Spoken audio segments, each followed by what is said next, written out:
दोस्तों, उत्तराखंड में चुनाव से ठीक पहले क्यों शहीदों की चौखट पर अपनों की जंग चल रही है? टिकट के लिए क्या खुद को ही मिटाएगी बीजेपी? खाली नेता कहीं भी जा सकते हैं, मंत्री के तीखे बोल से सुलगी बगावत की आग। सैन्य धाम में पूर्व मेयर की नो एंट्री पर कैसे शुरू हुई रार? भ्रष्टाचार के आरोपों तक पहुंच गई। अब बीजेपी हिल गई है। कैसे, बताऊंगा आपको पूरी खबर अपने इस रिपोर्ट के जरिए। नमस्कार, पहलाग, मैं पंकज रौतेला, आप देख रहे हैं अपना उत्तराखंड न्यूज। दोस्तों, उत्तराखंड में चुनाव का बिगुल फूंकने से पहले ही बीजेपी के अंदर एक ऐसा आत्मघाती गृह युद्ध छिड़ चुका है जिसकी आंच देहरादून से लेकर दिल्ली तक महसूस हो रही है। टिकट की चाहत में मर्यादा की सारी हदें टूट चुकी हैं।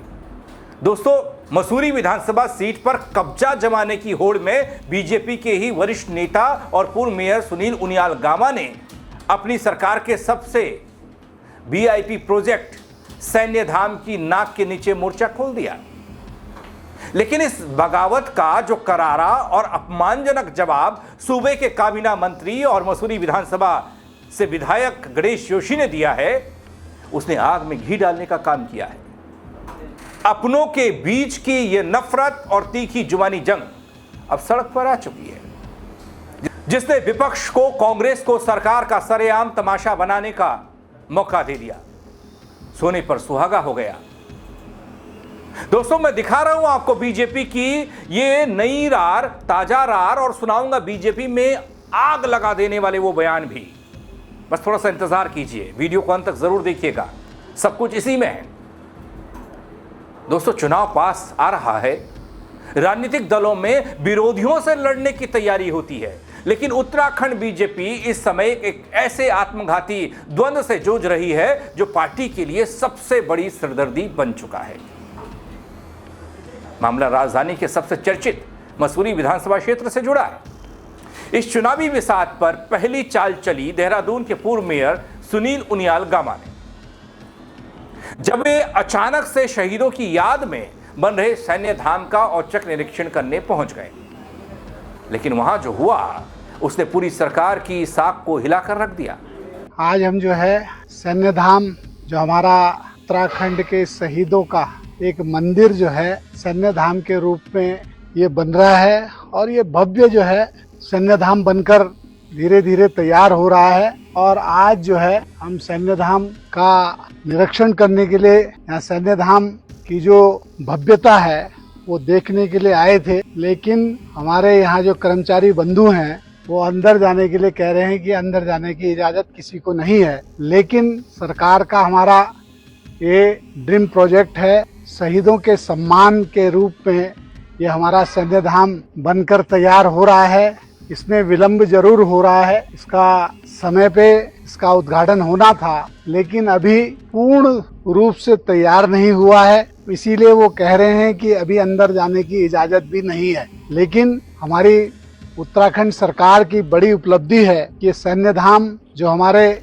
शहीदों के घर से मट्टी लेकर आए थे और वो इसको कलश के रूप में वहाँ स्थापित करा है। माननीय राजनाथ सिंह जी जो रक्षा मंत्री हमारे हैं, उन्होंने इसका जो है शुभारंभ किया था।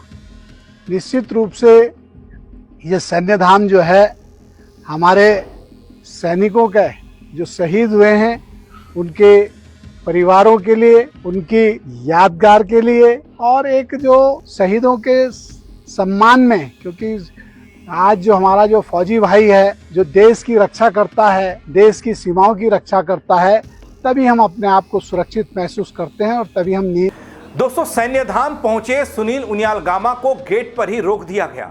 अंदर जाने की इजाजत न मिलने पर पूर्व मेयर का पारा 7वें आसमान पर चढ़ा और गुस्सा अपनों के खिलाफ ही निकल गया।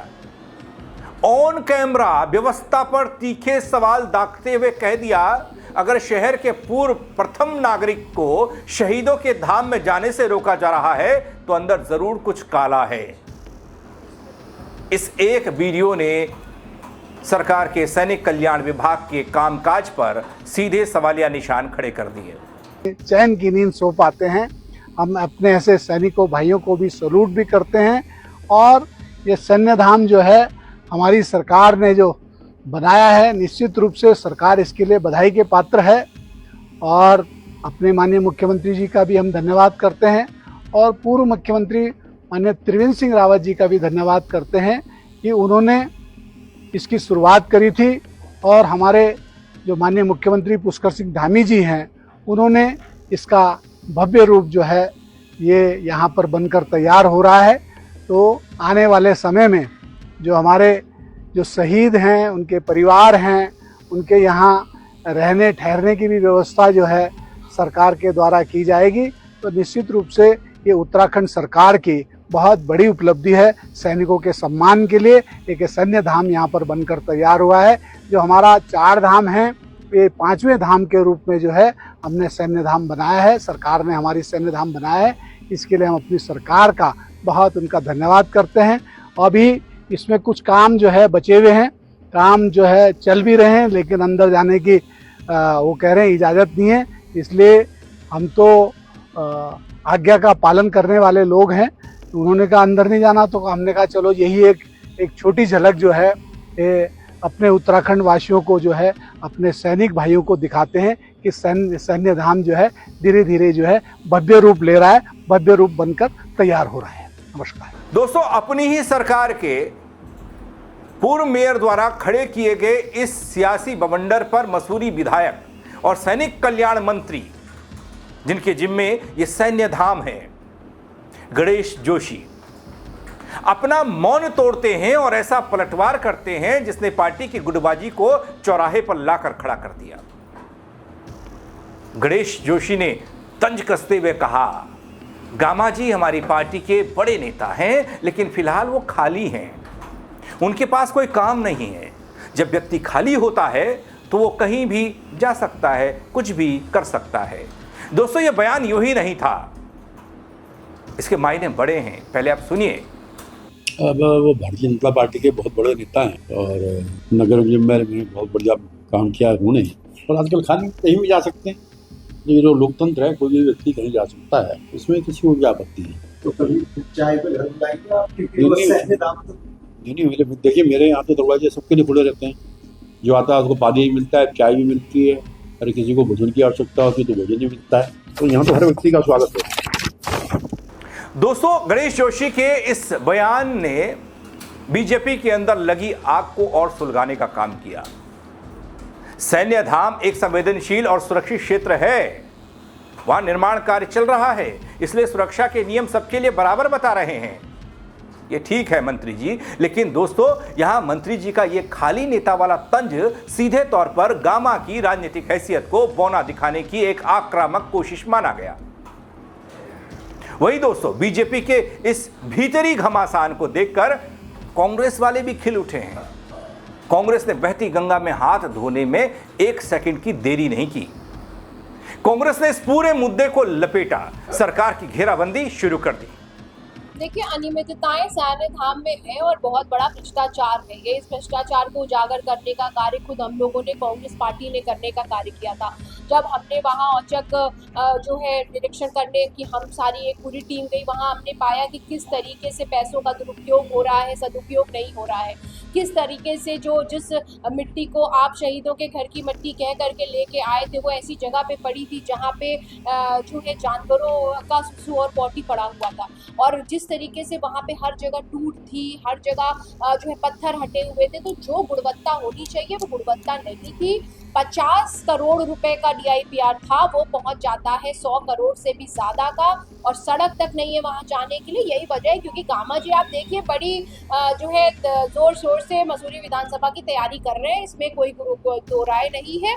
और आपसी जो सर फुटौल है वो नजर आ रहा है उनकी इस तैयारी से। तो बिल्कुल वो भी वहाँ जो है हाथ सेकने पहुंचे अपना आग में, लेकिन जोशी जी के लोगों ने शायद उन्हें अंदर नहीं जाने दिया। यही वजह है कि उन्हें बाहर से वीडियो बनानी पड़ गई। तो सैन्य धाम घोटाले के साथ तो इसको देखिए ही देखिए, भाजपा में आपस जो सिर फुटौल है उसके हिसाब से भी इसे देखना चाहिए। तो दोस्तों, सुना आपने, सैन्य धाम के निर्माण में अरबों रुपये का महा घोटाला हुआ, जिसे छिपाने के लिए खुद बीजेपी के ही वरिष्ठ नेताओं को अंदर जाने से रोका जा रहा है। अभी कांग्रेस का वार है, झेलना तो पड़ेगा।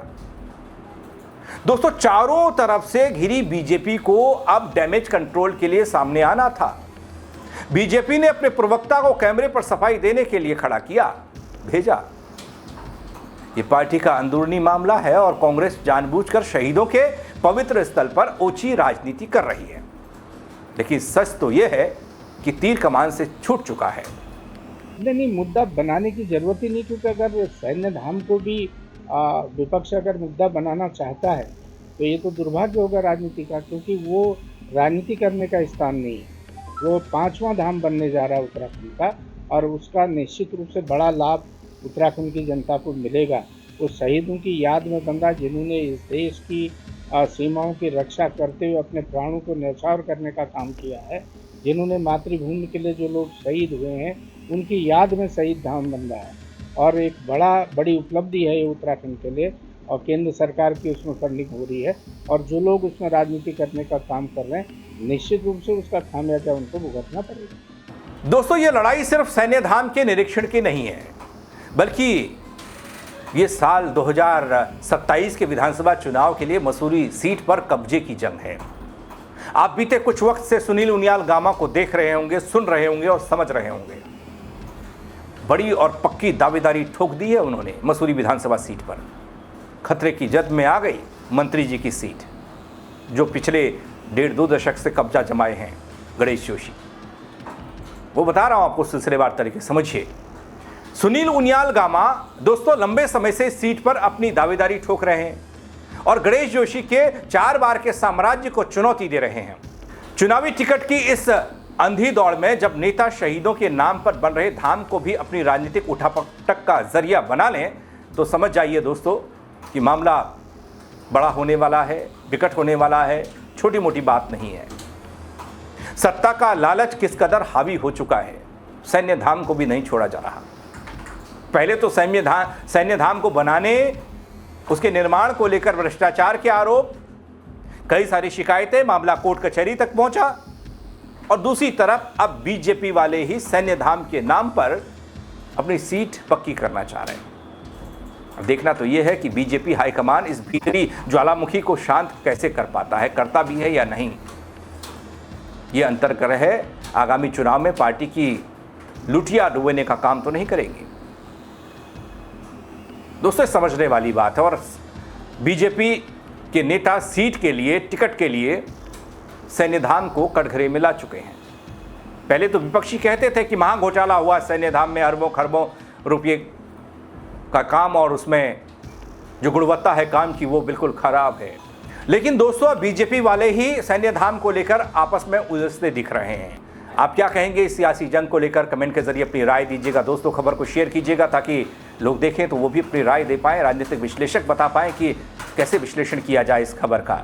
फेसबुक पर देख रहे हैं, फॉलो कर लीजिएगा। यूट्यूब पर देख रहे हैं, सब्सक्राइब नहीं किया है वो कर दीजिएगा। मेरे साथ जुड़ने के लिए आप सबका बहुत शुक्रिया। जय उत्तराखंड।